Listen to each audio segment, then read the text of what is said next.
Oke, Om Swastiastu, selamat pagi. Nah, untuk hari ini Ibu bakal menjelaskan materi itu berkaitan dengan materi di bab 5, itu adalah kerjasama dalam berbagai lingkungan kehidupan. Nah, di sini bakal kita mulai dari penjelasan dari materi pertama. Ibu bakal perbesar slide-nya. Nah, di sini kerjasama dalam berbagai lingkungan kehidupan. Yang namanya kerjasama, kita pasti memerlukan yang namanya bantuan dari orang lain. Nah, semangat kerjasama dalam perjuangan itu banyak yang namanya merebut dan mempertahankan kemerdekaan Indonesia itu juga merupakan salah satu bentuk kerjasama yang dilakukan pada saat sebelum kemerdekaan. Jadi di sini bagaimana caranya kerjasama ini mendorong setiap warga negara untuk mengisi kemerdekaan dengan cara melakukan yang namanya kerjasama dalam berbagai bidang kehidupan untuk melaksanakan yang namanya pembangunan nasional. Nah, pembangunan nasional di sini itu adalah untuk secara sadar untuk mewujudkan yang namanya suatu masyarakat Indonesia yang adil dan makmur berdasarkan Pancasila dan juga Undang-Undang Dasar. Nah, di sini kalau kita berbicara masalah yang namanya kerjasama itu sudah pasti dilakukan oleh lebih dari satu orang. Jadi kerjasama ini merupakan sesuatu yang dilakukan oleh beberapa orang dengan tujuan tertentu. Seperti misalnya untuk tujuan yang pertama menghasilkan atau bisa sampai ke tempat yang bersih-bersih, kemudian juga gotong royong itu merupakan kerjasama. Sebutan kerjasama bagi masyarakat di Bali itu adalah bisa disebut seperti Suba. Itu merupakan salah satu contoh kerjasama yang dilakukan di Bali. Nah, kemudian bentuk kerjasama atau gotong royong dalam kehidupan bermasyarakat, berbangsa dan bernegara itu dapat nampak dalam kehidupan sosial, politik, ekonomi, keamanan, dan pertahanan dalam umat beragama. Di sini ada beberapa contoh kerjasama. Contoh kerjasamanya itu di sini. Nah, kemudian di sini ada arti penting kerjasama dalam berbagai bidang kehidupan.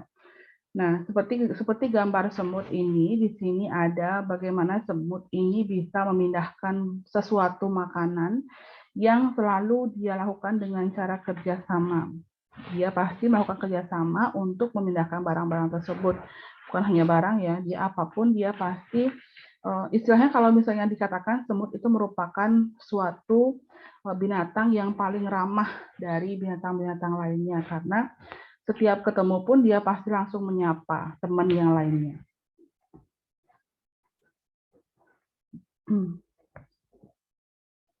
Nah, kalau kita berbicara masalah arti penting dari kerjasama dalam berbagai bidang kehidupan bermasyarakat, berbangsa, dan bernegara, itu akan memperkokoh yang namanya persatuan dan kesatuan. Nah, selain dapat memperkokoh yang namanya persatuan dan kesatuan, bangsa Indonesia itu arti penting dari kerjasama dalam berbagai lingkungan kehidupan itu bagi diri sendiri, bagi masyarakat, bagi bangsa, dan bagi negara. Nah, sebelum Ibu lanjutkan ke persatuan dan kesatuan, mungkin Ibu bakal bahas sedikit untuk materi di sini. Itu ada kerjasama dalam berbagai lingkungan kehidupan, mulai dari kerjasama dalam kehidupan sosial dan politik. Kerjasama dalam kehidupan sosial dan politik di sini lebih ditekankan kepada yang pertama itu adalah lebih ditekankan kepada yang namanya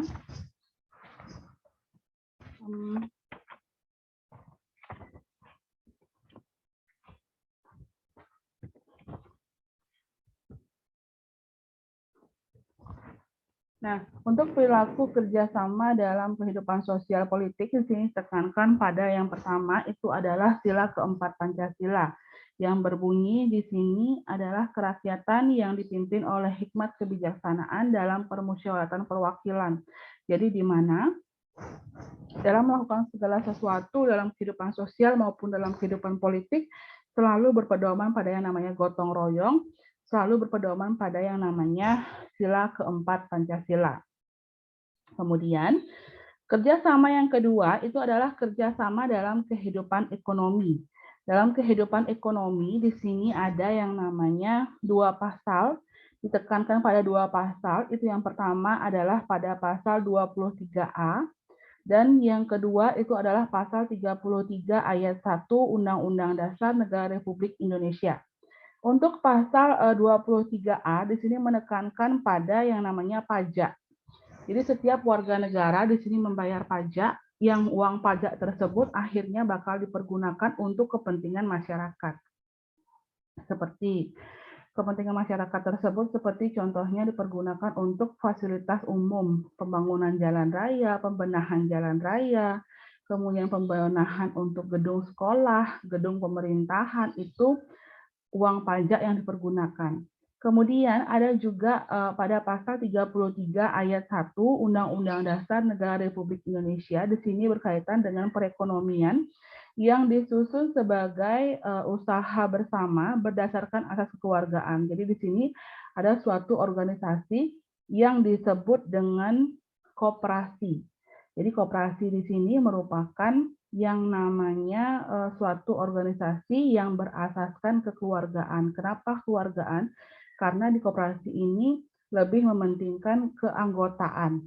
Jadi semuanya sama seperti kalau di koperasi itu ada di akhir adalah yang namanya SHU atau sisa hasil usaha. Jadi setiap anggota itu mendapatkan atau istilahnya mendapatkan untung yang sama. Jadi orang yang satu dengan orang yang lainnya mendapatkan untung yang sama tanpa ada pembedaan. Oh dia ketua, dia wakil, tidak ada pembedaan seperti itu, tapi semuanya mendapatkan untung yang sama. Kemudian yang ketiga itu adalah kerjasama dalam keamanan dan pertahanan. Nah di sini untuk kerjasama dalam keamanan dan pertahanan dapat dibagi atau dapat dilihat dari 2 pasal. Itu di pedoman ada 2 pasal dalam pedomannya. Yang pertama adalah pasal 30 ayat 1, kemudian yang kedua itu adalah pasal 27 ayat 3. Nah, kalau misalnya untuk pasal 30 ayat 1 di sini lebih menekankan kepada yang namanya usaha pertahanan dan keamanan. Usaha pertahanan dan keamanan dari sebuah negara. Kemudian kalau misalnya untuk pasal 27 ayat 3 itu lebih menekankan bagaimana caranya kita sebagai bangsa Indonesia, warga negara Indonesia untuk selalu ikut serta dalam usaha bela negara. Nah, perbedaan antara yang namanya bela negara dengan pertahanan. Kalau misalnya pertahanan, di sini kita masih menjaga apa yang masih kita miliki. Jadi dalam konteks kita itu memiliki suatu barang, pulpen, kita ibaratkan pulpen. Pulpen ini masih kita pegang, kita menjaga agar nggak sampai diambil oleh orang, oleh teman kalian. Itu dalam konteks pertahanan. Kalau misalnya dilihat dalam konteks bela negara, berarti pulpen tersebut sudah hampir diambil oleh teman kalian. Jadi kalian membela diri agar pulpen tersebut tidak jadi diambil oleh teman. Jadi itu adalah konteks bela negara. Kemudian yang terakhir itu adalah kerjasama dalam umat beragama. Nah, kerjasama dalam umat beragama di sini dapat dilihat dari pasal 29 ayat 2 Undang-Undang Dasar Negara Republik Indonesia tahun 1945. Di sini yang berbunyi, negara menjamin kemerdekaan tiap-tiap penduduk untuk memeluk agamanya masing-masing dan beribadat menurut agama dan kepercayaannya itu. Jadi setiap orang di Indonesia dibebaskan untuk memeluk agama masing-masing tanpa dikekang. Oh, kamu daerah A harus agamanya A, kamu daerah B harus agamanya B, tidak seperti itu. Akan tapi di Indonesia dibebaskan untuk memeluk agama sesuai dengan kepercayaan yang dipercayai. Tuh. Kemudian Ibu lanjutkan lagi, di sini di arti penting kerjasama dalam berbagai lingkungan kehidupan. Tadi kita sudah bahas sedikit. Nah, arti penting dari kerjasama dalam berbagai bidang kehidupan bermasyarakat, berbangsa, dan bernegara, itu akan dapat yang namanya memperkokoh persatuan dan kesatuan dari bangsa Indonesia. Selain dapat memperkokoh persatuan dan kesatuan dari bangsa Indonesia, arti penting kerjasama dalam berbagai lingkungan kehidupan di negara Indonesia itu bagi diri sendiri, bagi masyarakat, bagi bangsa, dan bagi negara itu diantaranya dapat menjadikan pekerjaan yang berat menjadi lebih ringan dan cepat selesai. Kemudian yang kedua adalah mendorong timbulnya semangat gotong royong dan kekeluargaan. Kemudian ada mempererat persaudaraan dan kebersamaan. Kemudian juga meningkatkan efektivitas dan efisiensi dalam bekerja. Nah, di sini untuk bagaimana cara kita menjaga yang namanya persatuan dan kesatuan itu adalah dengan cara menghargai pendapat tentang arti pentingnya kerjasama dalam berbagai lingkungan kehidupan. Jadi ada beberapa, yang pertama itu adalah saling menghormati, yang kedua ada bijaksana dalam menyelesaikan masalah yang berkaitan dengan bidang kehidupan. Kemudian ada juga sikap sosial harus ditumbuhkan dengan optimis. Itu adalah beberapa cara untuk menghargai pendapat tentang arti penting kerjasama dalam berbagai lingkungan kehidupan.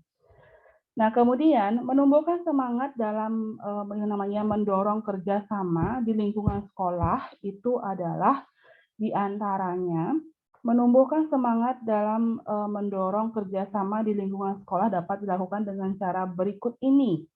Yang pertama, itu adalah melakukan kerja bakti, gotong royong untuk membersihkan lingkungan sekitar sekolah, seperti mungkin membersihkan halaman, kemudian berkebun di sekolah. Yang kedua, melakukan pembelajaran dengan membentuk kelompok kerja. Jadi semua orang bergotong royong mengerjakan tugas yang diberikan oleh guru. Kemudian mengajak siswa memainkan permainan yang memerlukan kerjasama seperti tarik tambang, lari estafet, dan ada juga bakya. Bakya yang rame-rame itu ya, bukan yang bakya yang sendiri. Kalau bakya yang rame-rame itu memerlukan yang namanya kerjasama antara orang yang satu dengan orang yang lainnya. Kalau nggak ada kerjasama, otomatis bakal jatuh dan kalah. Nah, bentuk-bentuk kerjasama dalam berbagai bidang kehidupan. Nah, yang pertama di sini dapat dibagi menjadi 4 ya. Yang pertama itu adalah kerjasama dalam kehidupan sosial politik seperti yang sudah Ibu jelaskan tadi. Yang kedua ada bidang ekonomi. Yang ketiga ada kehidupan pertahanan dan keamanan. Yang terakhir itu ada kerjasama antar umat beragama. Oke. Nah, untuk materi hari ini Ibu jelaskan sampai,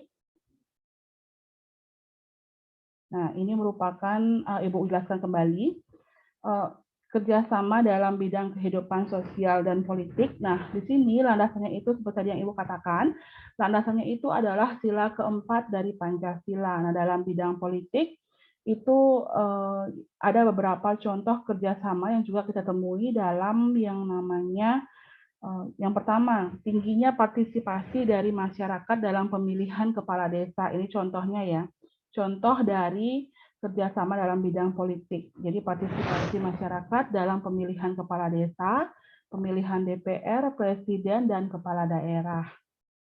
Kemudian, dalam bidang politik juga kerjasama juga ditunjukkan ketika bergotong royong mendirikan tempat pemungutan suara, membantu mengamankan jalannya pemungutan suara dan lainnya. Nah, kerjasama yang kedua itu adalah kerjasama dalam bidang ekonomi. Dalam bidang ekonomi itu kerjasama digambarkan pada pasal 23A Undang-Undang Dasar Republik Indonesia yang berbunyi pajak dan pungutan lainnya yang bersifat memaksa untuk keperluan negara diatur dengan undang-undang. Jadi setiap warga itu wajib secara bergotong royong untuk membiayai pembangunan nasional melalui pajak yang dibayarkan.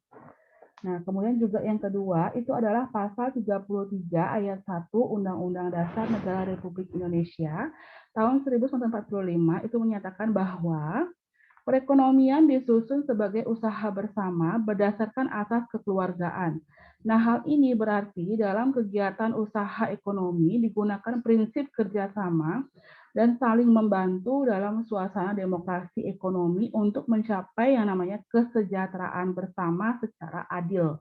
Seperti tadi yang Ibu katakan, contohnya adalah koperasi.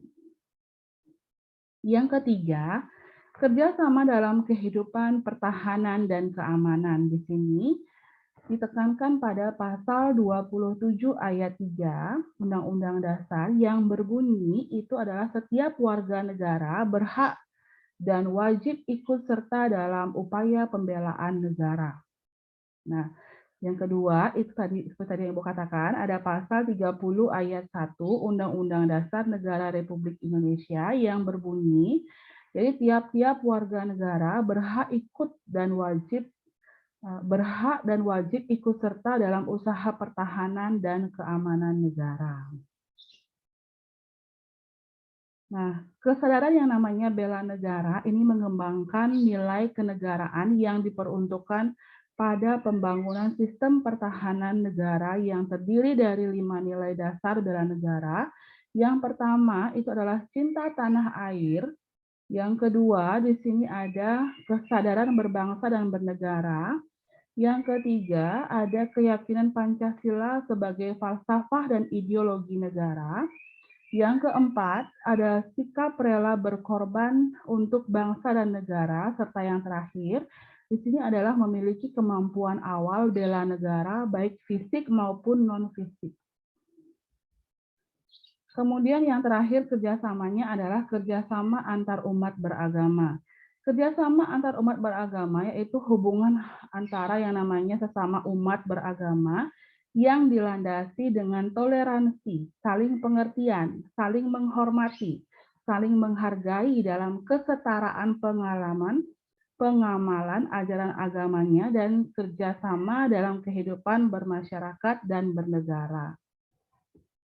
Nah, untuk hari ini, untuk pertemuan hari ini, Ibu jelaskan sampai di situ. Nah, jika ada pertanyaan, silahkan ditanyakan di grup. Nah, untuk hari ini, Ibu akhiri dengan para Santi. Om Santi, Santi, Santi, Om.